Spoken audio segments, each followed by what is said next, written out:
You're with Julian on the Brown Note, and a very quick bit on Benjamin Netanyahu and the one-state solution that none of our Western media is telling us about, which is a very nasty thing indeed. So Benjamin Netanyahu, the Prime Minister of Israel, came out recently and said yes, and said the quiet part out loud, that he rejected a two-state solution or any future independent Palestinian state, inferring that he wanted the West Bank and Gaza Strip to be swallowed whole by Israel. Everyone knew that was the case anyway, but they've been paying it lip service publicly for so long, even though it was just an excuse to grab more and more land. Now, it's not that simple. In fact, it is next to impossible. So it's a massive mistake for the hard right in Israel to go down this road. To be honest, they could have assimilated West Bank and Gaza Strip by treating them fairly 30 years ago, a lot better than the way that they're doing it. But here's the big thing that's the problem. There's 9.3 million people living in Israel. 7.2 million of them are Jews.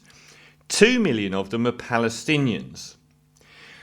In the Gaza Strip, there's 2.4 million Palestinians, and in the West Bank, there's 2.7 million Palestinians. So do the math. If they assimilate the Gaza Strip and West Bank into Israel, they've suddenly got a population of 7.1 million Palestinians in Israel and a population of 7.2 million Jews. Now that is a really dodgy paradigm for anyone on the hard right in Israel to even comprehend. Given that so many Jews in Israel are lefties who hate Netanyahu, how long would it be before the dominant government of Israel was Palestinian? They only have a tiny gap in their population. Once you add all of those 2.7 and 2.4 million Palestinians to the Israeli population, which makes there two options, both of which would make Israel the biggest international pariah since Hitler, which is to expel 5.1 million people from the Gaza Strip and West Bank, or to create an entirely new Israeli society, which in a way it kind of has done, but to explicitly forbid half the population from having any rights, including specifically ever being able to vote.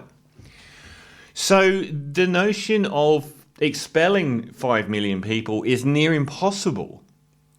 And to treat them worse and worse in the hope they'll leave, well, that's not been borne out. They've been treating them as badly as they can for decades, and they still haven't gone anywhere.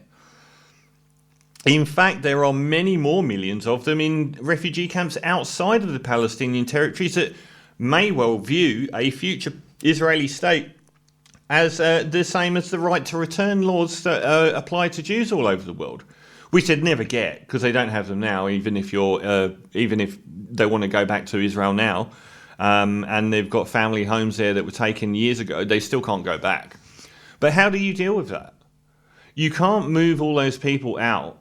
It would be one of the biggest exoduses in world history, and you can't live with them. So this is a mistake. The one-state solution isn't as easy as it's made out of swallowing those regions when you can't swallow the people either. So what do? It's a mistake to assume that they can assimilate the Gaza Strip and West Bank into Israel without something even more momentous happening to the state of Israel, which is a nearly balanced population between Jews and Palestinians.